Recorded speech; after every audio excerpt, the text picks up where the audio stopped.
Hi guys, what is up? It's Ariel. Welcome back to my channel. So today is our Valentine's Day episode and I made some cookies that don't look like the picture. I just wanted to show in comparison. These are the cookies.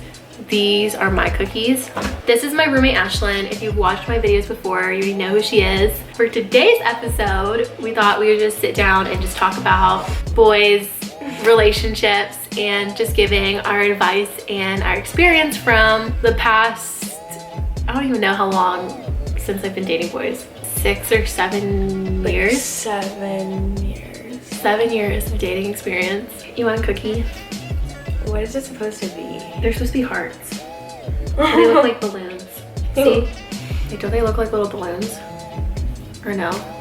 Looks like a bow. No, it looks like piglet. Piglet? These face and the ears? No. Okay, I'm naming these piglet cookies. I had my first boyfriend when I was 13. How did you meet? He went to my church. That's where I met a lot of my first boyfriends, was at my church. Christian girl. We became friends at summer camp, and I don't even know if I should expose this, but he was dating my best friend at the time. Hey, middle school's wild, okay? My first boyfriend was when I was 14, and we just both went to the same school. I think we had mutual friends. We were all like in a group chat. This is the most like, what are we, Generation Z or something? Generation Z story ever. Gen Z. Gen Z. We were in the same Kick group chat. And I knew him in person, but then this is how we like became close, I guess. Like we would kick each other. So it was my 14th birthday party, and we were at Dave & Buster's. I don't know if everyone knows what that is. It's like a gaming place or whatever. And there was this photo booth. And we were like, oh, it'll be cute if we can like go in the photo booth and like take like a couple pics or whatever. And one of my best friends was like standing outside the photo booth the whole entire time.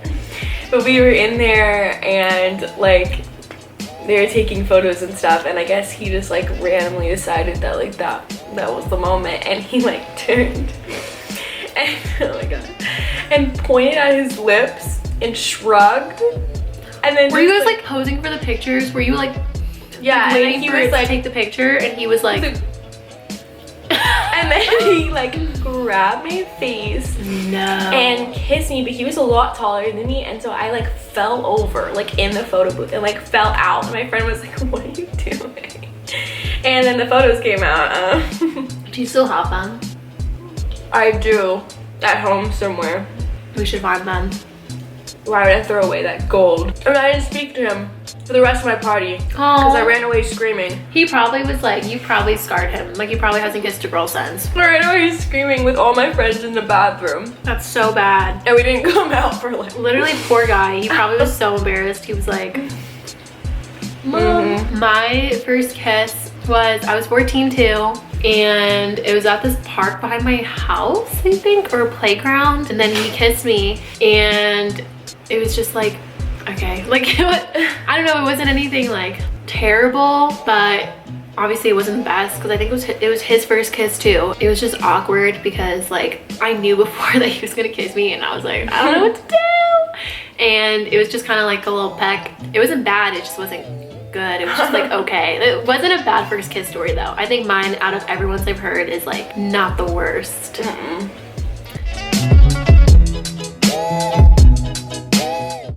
I say no. No, I wouldn't recommend it, but like I know it happens, but if I could go back in time, I probably would just not date in high school.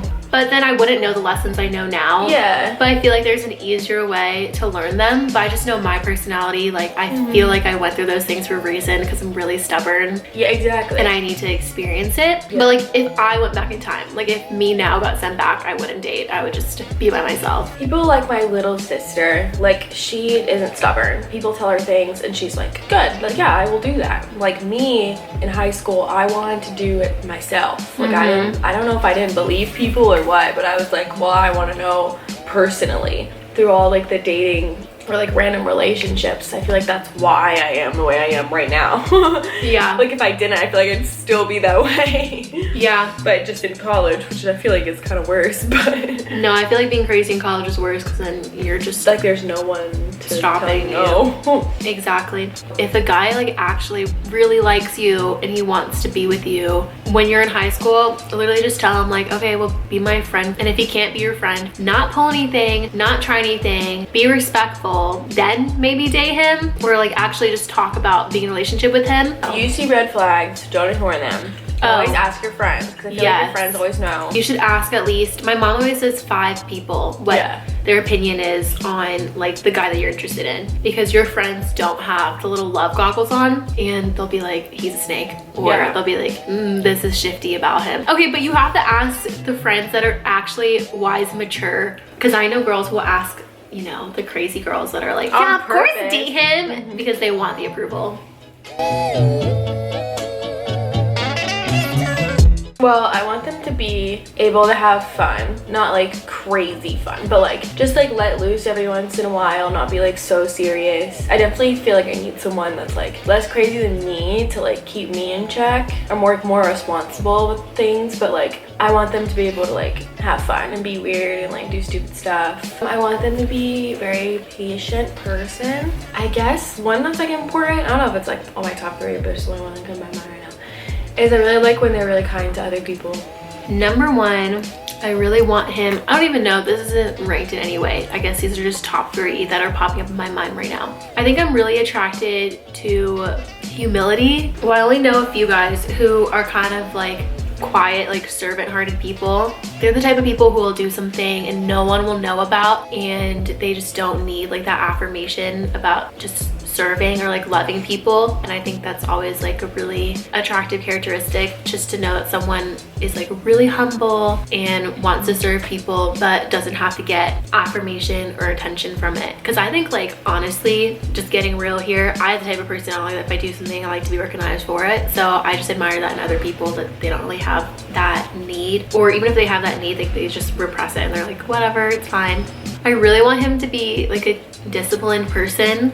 I feel like that sounds weird when I say it, but I'll explain. So I feel like I'm just like chaotic energy sometimes, and opposites attract. So I'm always attracted to people who just seem like they're more structured, like people who just daily like make decisions to do things that better themselves and better people. Intentional. This is a word that people just use all the time, but kind of going off what Ashlyn said about just investing in your relationships, like your friends and your family and with you. I'm really attracted to people who are just intentional in the way that they live life. Like when they make a decision, they don't do it just because they want to, like it's an impulse decision. They like make their decisions because they're just thinking through things.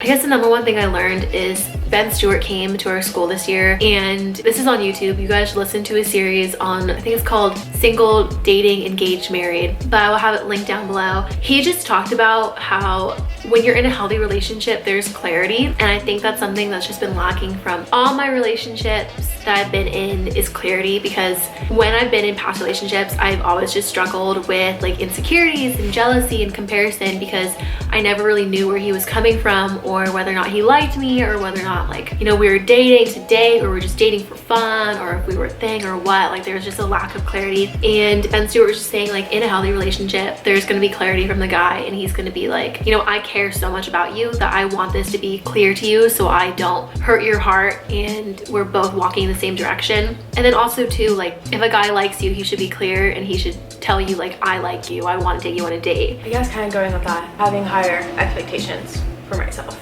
I feel like I've only had 1 relationship in college, and honestly I feel like it'll probably stay that way. Like I don't really see myself in a relationship for the rest of my time here, but I just learned that like what I want like isn't selfish, it's like what I need. And I felt like in my past relationships in high school, I was just like, okay, no, like this is me, like I need to accept them for who they are, and then like our relationship will work, which is like not true.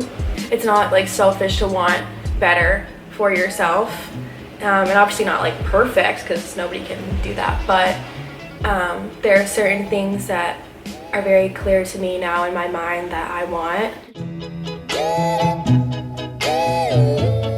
Okay, the phrase season of singleness, when people say that, they're like, oh, I'm content in my season of singleness. What if this is your whole season? That's what I'm saying. What if you're always single? What if you die alone? It's not a season, that's it all year round. Because people are like, oh, I'm content in this season. You should be content always. I don't think it's bad to want a relationship, to desire someone to be there for you and like have that, but that's not your end all be all. That's not where you get your worth. That's not where you get your affirmation. Don't call it a season. Some people, this is their whole life and they need to accept that. Yeah. I know it's hard, but like, you don't know. To me, like, I feel like a big reason why I'm content with being single is because like I don't want to settle.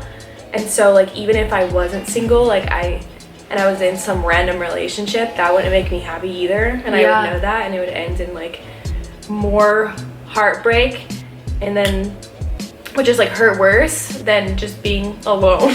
Yeah. So I'd rather just be alone than settle for these crazies out here. I'm not doing that. No, we're not settling. Not selling in 2020, ladies. Also, there's not a lot of like cute boys around me, so like maybe that's it. Like, in high school, I feel like I was the same way. There was always a guy, there was always a thing, or I was always talking to someone, and then now I'm just like single. Like there's no one I'm interested in, no one I'm talking to. I've never seen my spiritual and emotional health just grow and get better than when I've just chosen to be single. And I think also too, like this is the first time I've had just amazing friendships around me. And in high school, like I have amazing friends that I'm still friends with, but even like those friends, now our friendships are so much better because we're just all in the same place of where we want to just love each other and just grow into like who we are supposed to be and like what we're supposed to be doing. And honestly, like just being content in singleness is knowing that having a relationship isn't the end all be all. It's not where my worth comes, it's not where like my affirmation comes, and it doesn't make you a better or happier person when you're in a relationship. Honestly, I've never been more stressed and insecure and jealous than like when I was in bad relationships. And I would never bring that energy back into my life. I think also another big thing too is now that I'm not trying to like seek my worth from guys in relationships, it doesn't bother me to be single. And it doesn't bother me to just have like really supportive, amazing people around me. Like, why would that? Okay guys, this was our Valentine's Day episode. If you liked me and Ashlynn talking about, what did we talk about? Stuff. Boys, relationships, stuff in life, give this video a big thumbs up and subscribe down below. And then also just comment down below some topics that you want us to do for our next For Me episode. All right. Bye.